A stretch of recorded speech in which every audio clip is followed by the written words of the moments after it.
El Señor esté con vosotros. y con tu espíritu. Lectura del Santo Evangelio según San Mateo. Gloria a ti, Señor.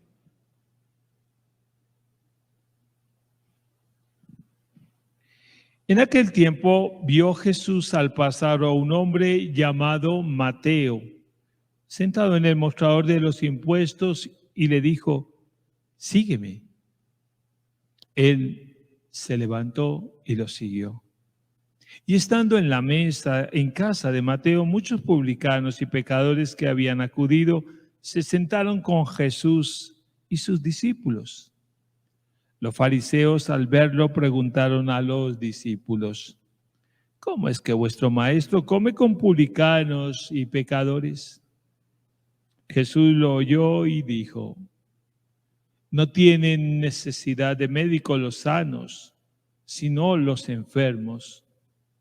Andad, aprended lo que significa: misericordia quiero y no sacrificios, que no he venido a llamar a los justos, sino a los pecadores. Palabra del Señor. Gloria a ti, Señor Jesús. Siéntense, por favor.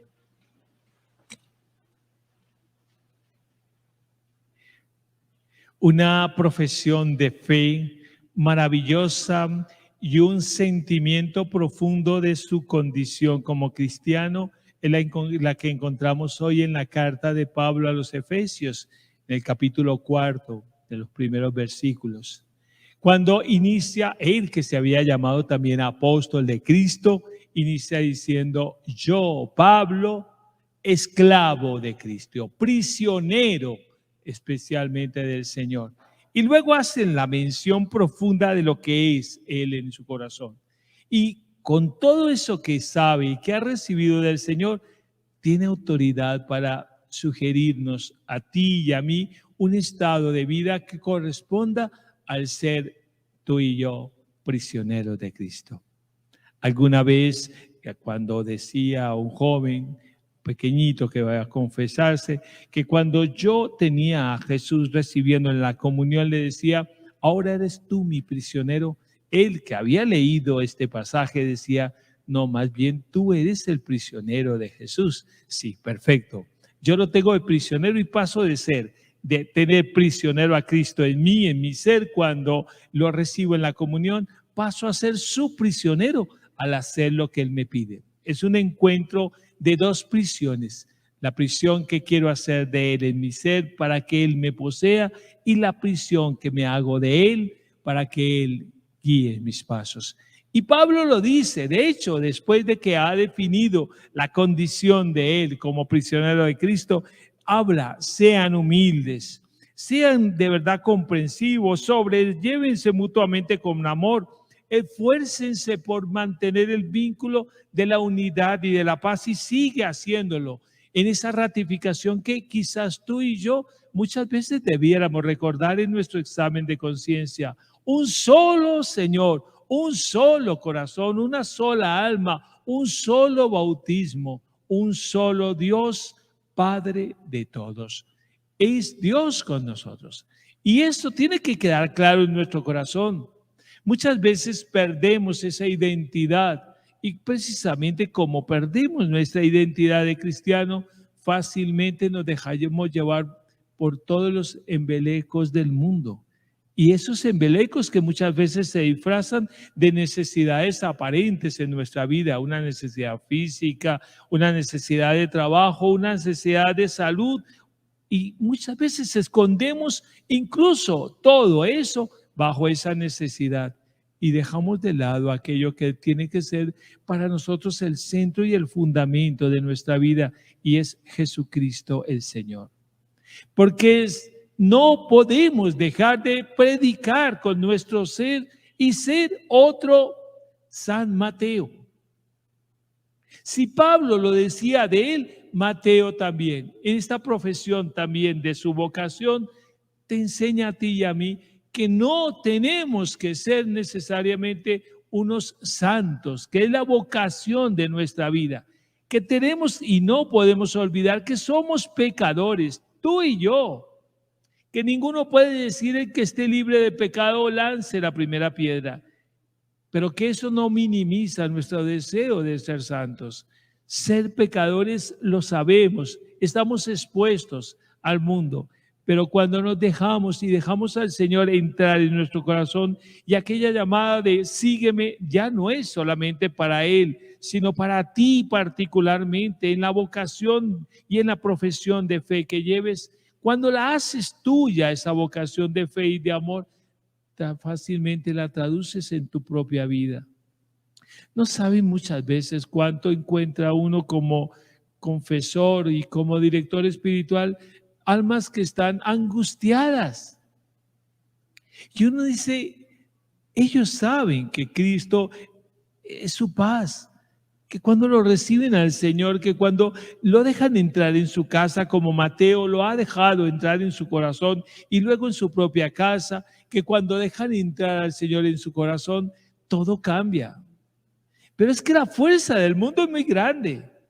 Es que luchar contra la tentación del enemigo y del mal es muy grande. Y para eso tenemos que estar prestos. Y para eso tenemos que abrir el corazón y pedirle al Espíritu permanentemente que nos dé la capacidad y la fuerza para entender el querer de Dios en el corazón. Y eso lo obtenemos de Él, no solamente a través de su palabra meditada, haciendo la lección de cada uno de los días, sino a través de las acciones propias de alguien que, convencido de que Cristo es su Salvador, no tiene reparo en ponerlo en cada acción de su vida y dejar que Él sea el que gobierne el caminar. Miren cómo esta vocación del apóstol San Mateo nos habla al corazón de ello. El que está sentado al montador, que tendría frente a sí mucha opción de seguir ganando el dinero que obtenía quizás malavidamente, porque de eso cobraba para él, sacaba seguramente un provecho adicional. Además, la condición de cobrar impuestos a su pueblo, del cual era también él formaba parte, eso era algo que lo hacía muy difícil en su vida y sin embargo, Dios en Jesús no mira esa condición de él de pecador, sino mira en él aquel que le puede servir y aquel que le puede convertir y cambiar su corazón. Y por eso cuando le dice a Mateo, sígueme, no solamente Mateo le sigue, sino que se va a su casa, lleva a Jesús a su casa. Por eso lo encontramos aquí luego en la casa de Mateo, compartiendo, viviendo con él, entregándole seguramente a él. Qué honor que yo, que soy un pecador, reciba al Señor, a este hombre que me ha llamado, que apenas estoy conociendo un poco, que me han dicho, quizás he oído de oídas, que ha hecho muchas cosas, pero que quiero aceptar la invitación que me hace, el riesgo de mi vocación, el riesgo de decirle sí a Él. Y eso causa la llamada de atención de todos los que están allí también. ¿Cómo es que este maestro le dice a los discípulos de Jesús, come con pecadores y estos? Y Jesús, que sabe aprovechar cada ocasión, qué lección la que nos da. Él no ha venido por el justo, vino por ti y por mí, que somos pecadores. Y luego nos llama la atención en algo que quizás tú y yo deberíamos hacer eco de este corto evangelio de hoy. No me interesan tanto tus sacrificios. No. Padre, que si hago este ayuno, que inicie un ayuno de 40 días, que estoy haciendo la novena al 20 de julio y voy yendo los 9 domingos a hacer la misa allá, que estoy subiendo a Monserrate, que fui a donde el santuario de la Virgen de Bojacá porque mi hermanito está enfermo.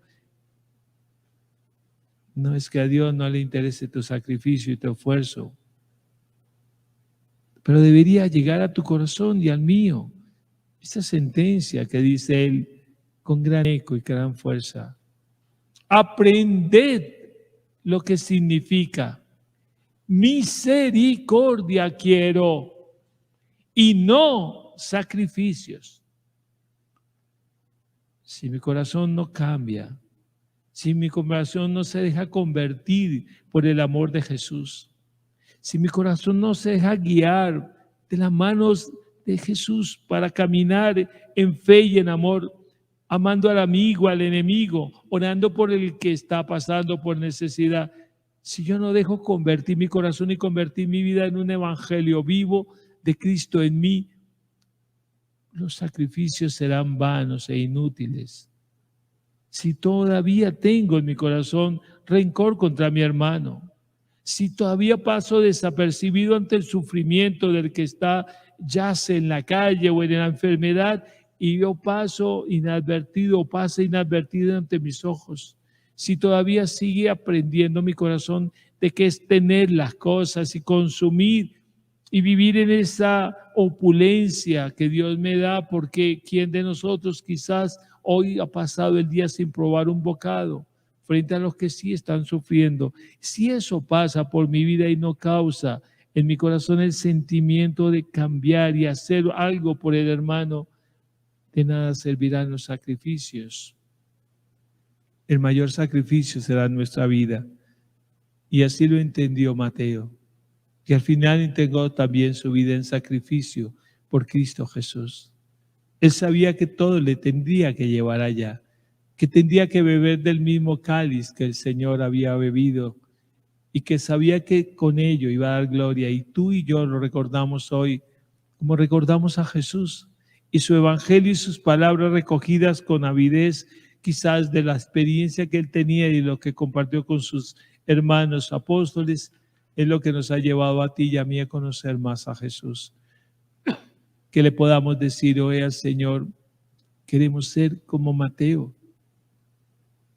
Queremos también escribir un evangelio, el evangelio de tu vida. Para muchos tú serás el único evangelio que verán. Verán en ti a Cristo, realizado, resucitado, vivo, presente, en el cariño y en la solidaridad con el hermano, en la vivencia en gracia, en el asumir los sufrimientos con la confianza y en el amor a Dios. O pasarán páginas como tantos que pasan al lado de Cristo, que lo vieron actuar en su vida, pero que no trascendieron a más. Tú y yo, en estos tiempos de turbulencia, de dolor, de sufrimiento de la iglesia, tendríamos que levantar la cabeza y decir una y otra vez, como Mateo y como todos los demás apóstoles, quiero y sigo, Señor, porque tú me invitas a seguirte.